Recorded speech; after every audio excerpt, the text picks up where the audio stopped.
ہونا چاہیے.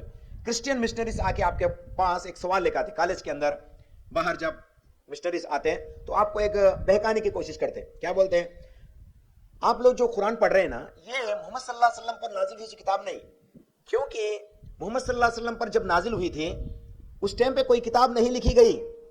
یہ جو شکل آپ کتاب بتاتے ہیں نا, یہ ایسی شکل میں نہیں ہے. محمد صلی اللہ علیہ وسلم کے ٹائم پہ ایسی شکل میں کتاب نہیں تھی بول کے بولتے ہیں. اور آپ کو تعجب ہوتا ہے ایسے کیسا ہوتا, محمد صلی اللہ علیہ وسلم کے ٹائم پہ نہیں ہوتا. بولتا صحیح بولتا ہے انہیں, بالکل صحیح کہا اس نے. محمد صلی اللہ علیہ وسلم کے ٹائم پہ آج ہم قرآن کی کتاب اٹھا کے پڑھتے نا, یہ شکل میں کتاب نہیں تھی. لیکن پھر آج ہمارے پاس یہ کتاب کیسے آئی؟ تب وہ کرسچین مشنریز آپ کو ٹوسٹ کرتے کہتے ہیں یہ تو حضرت عثمان کے زمانے میں لکھی گئی سو کتاب ہے جو آپ اپنے ہاتھ میں لے کے پڑھ رہے ہیں. یہ کہتے کرسچین مشنریز آپ کو بہکانے کی کوشش کرتے, کیونکہ ہمارے پاس علم نہیں رہتا, ہم اس کا جواب نہیں دے سکتے, تو ہم لوگ کیا کرتے ہیں, ارے ہوں گا بھائی بول کے. ایک مولانا بولتے ہیں محمد صلی اللہ علیہ وسلم کے زمانے میں ایسی کی کتاب ہے کیا جی بول کے پوچھتے. مولانا بولتے ہیں وہ نہیں تھی بولتے. کس کے زمانے میں کتاب لکھی گئی؟ مولانا بولتے ہیں حضرت عثمان کے زمانے میں ایسی کتاب لکھی گئی بولتے تھے مولانا. تو دل میں آپ کو کیا کہا تھا, ارے کرسچین بولتا اس بات تو صحیح رہے, ہمیں غلطی ہے نہیں, ہمارے مولانا چے ہم کو گمراہ کرتے ہیں. تو کرسچین آ کے بات صحیح ہے بول کے ہم کو ایسا کواتا وسوسہ ڈالتا شیطان. اس کا جواب سنیے, وہ بات صحیح ہے.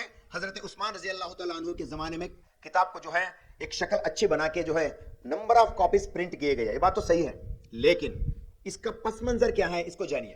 محمد رسول اللہ صلی اللہ علیہ وسلم کے زمانے میں پوری کتاب پوری قرآن کی شکل کو دی گئی, یہاں تک کہ کتنے سورتیں ہیں, 114 سورتیں.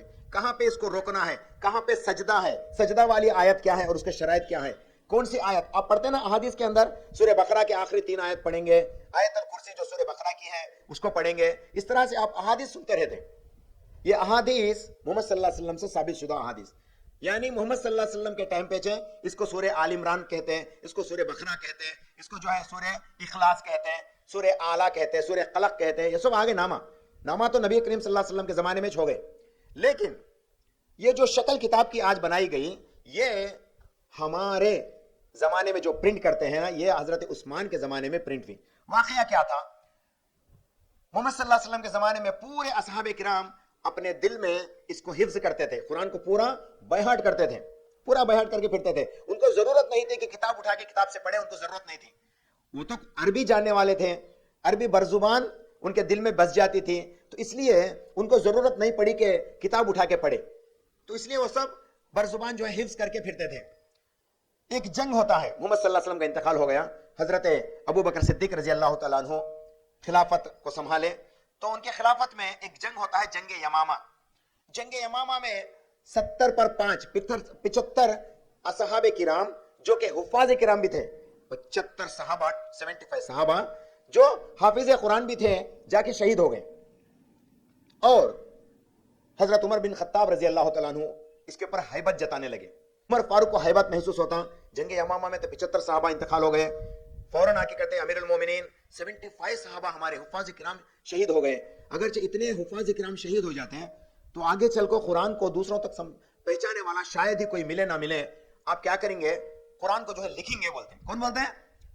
عمر بن خطاب رضی اللہ تعالیٰ عنہ بولتے ہیں. ابو بکر نہیں مانتے ابو بکر, نہیں, جو کام میرے نبی کے زمانے میں نہیں ہوا وہ میں کیسے کر سکتا ہوں. عمر ہرگز ہوتا نہیں, کتاب کی شکل نہیں بنانا بولتے. پھر ایک رات گزر جاتی, اللہ سبحانہ و تعالیٰ ابو بکر کے دل کو نرم کرتے ہیں, ابو بکر کے دل میں حک ڈالتے ہیں. پھر وہ آ کے سویرے عمر کو بلا کے کہتے تم نے صحیح کہا. اگرچہ اس طرح سے پورے حفاظ کرام چلے گئے تو شاید ہی کسی کے دل میں جو ہے قرآن محفوظ ہو نہ ہو, چلو اس کو لکھیں گے بول کے نکلتے ہیں. اس وقت کتاب پوری لکھی جاتی. The first book written in the time of ابو بکر صدیق, یہ تھی القرآن جو لکھی گئی, ہاتھوں سے لکھی گئی.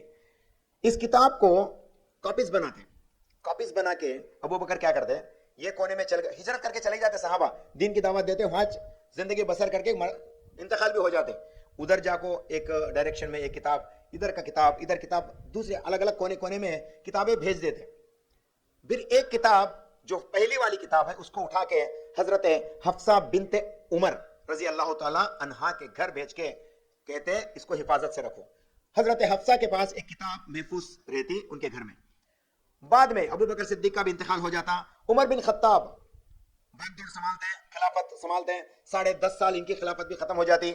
پھر بعد میں حضرت عثمان غنی رضی اللہ تعالی عنہ اپنی رعایا کے جو ہے امیر بنتے, اور یہاں پہ اور ایک جنگ ہوتی جس کے اندر اور کئی سارے صحابہ شہید ہو جاتے, اور وہاں پہ حضرت حذیفہ بن یمان انہوں نے کئیوں کو, جب جنگ ہوتا نا, بعد میں جب نماز کی حالت آتی, مغرب کی نماز یا عشاء کی نماز تھی, خیرات کر رہے تھے, ایک گروپ جا کے وہاں پہ خیرات کر رہی تھی, پھر ایک گروپ دوسری جگہ پہ پھر ایک خیرات کر رہی تھی. حذیفہ بن یمان کو دونوں خیرات سنتے اور یہ الگ الگ تلفظ کو دیکھتے. حذیفہ بن یمان کو ڈاؤٹ آتا, یہ کیوں, ان کے تلفظ الگ ہیں, یعنی یمن سے آئے ہوئے صحابہ کی تلفظ الگ ہیں اور شام, ملک شام سے آنے والے صحابہ کی تلفظ الگ ہیں, یہ کیسے ہو سکتا, مطلب یہ بگڑتا ہے کیا یہ معاملہ, ایسا نہیں ہو سکتا نا, بول کے یہ بات کو حذیفہ بن یمان حضرت عثمان غنی رضی اللہ تعالیٰ عنہ کے پاس لے جاتے. اور یہ میں آپ کو بولتا ہوں شام کا علاقہ بولتے, شام کدھر, آج کا رشیا, اور یمن کدھر, سعودی عربیہ کا نچلا حصہ, یمن کا جو سعودی عربیہ کا نچلا حصہ, بہت ڈسٹینس ہے, لیکن یہ صحابہ ادھر سے بھی ادھر سے آگے جنگ میں شرکت کریں. وہاں پہ تلفظ کو دیکھ کے حذیفہ بن یمان اس تلفظ کو پکڑ کے بولے, اے امیر المومنین, ان کے تلفظ میں جو فرق آتا ہے, شاید قرآن کے اندر کوئی چیز تبدیل ہوئی کیا. بولے تو عثمان غنی رضی اللہ تعالیٰ عنہ الگ الگ جگہ سے قرآن منگا بھیجتے ہیں, کس کس کے پاس, گورنری جو بھیجتے ہیں پورے گورنروں کو آرڈر کرتے ہیں, آپ کے اندر جتنے بھی آپ کے رعایا میں جتنے بھی قرآن ہے سب کو لے کے آؤ بولتے, سب جنے پھر مدینہ میں پہنچتے, مدینہ کو آ کے پورے قرآنوں کو وہاں پہ رکھتے, پھر وہاں پہ دریافت کیا جاتا کون سا صحیح ہے کون سا صحیح, کس کے ذمن میں, what is the criteria. Hafsa بنت ابو بکر کے پاس جو حفاظت کے ساتھ جو کتاب ہے نا اس کو منگایا جاتا, اس کو منگانے کے بعد اس کتاب کے حوالے سے جو ہے پورے کتابوں کو صحیح کیا جاتا, جو صحیح تھا وہاں پہ رکھا جاتا, جو پورے جس کے اندر تلفظ غلط تھی اور بگاڑ تھی یہ سب کو اٹھا کے بازو رکھ کے جلا ڈالتے.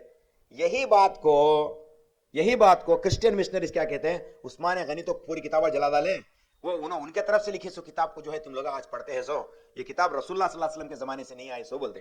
اس کا پورا کنٹیکسٹ سنیں نا آپ یہ, اور یہ صحیح بخاری جلد نمبر 5 حدیث number 4986 4987 4986 4987. These are the two hadith which speaks about the reality and the reliability of Al-Quran. تو ہم لوگ کرسچین مشنریز اگر میرے سامنے آیا تو میں اس کو بول دیتا ہوں, اور میرے سامنے بات کرتا نہیں ہے, کس کے بعد میں جس کا علم میں نہیں رہتا وہاں پہ بات کر کے آپ کو مطمئن کرنے کی کوشش کرتا. یاد رکھیے گا, ڈونٹ آرگیو ود دیم, تمہیں علم حاصل کرو پھر اس سے جا کے جو ہے بولنا, بات سمجھانے کی کوشش کرنا. تو بہرحال القرآن جو ہمارے پاس ہے وہ یہی قرآن ہے جو حضرت عمر بن خطاب نے حضرت ابو بکر کے دور میں لکھوائی تھی, اور وہ وہی قرآن ہے جو رسول اللہ صلی اللہ علیہ وسلم کے زمانے میں سے آئی ہوئی تھی. اس کے اندر کوئی تبدیلی نہیں. کیوں, کیونکہ اس کی حفاظت اللہ سبحانہ و تعالیٰ کرتا ہے, کوئی دوجا انسان نہیں کرتا. تو اس لیے یہ قرآن بہت ہی اہمیت کی کتاب ہے.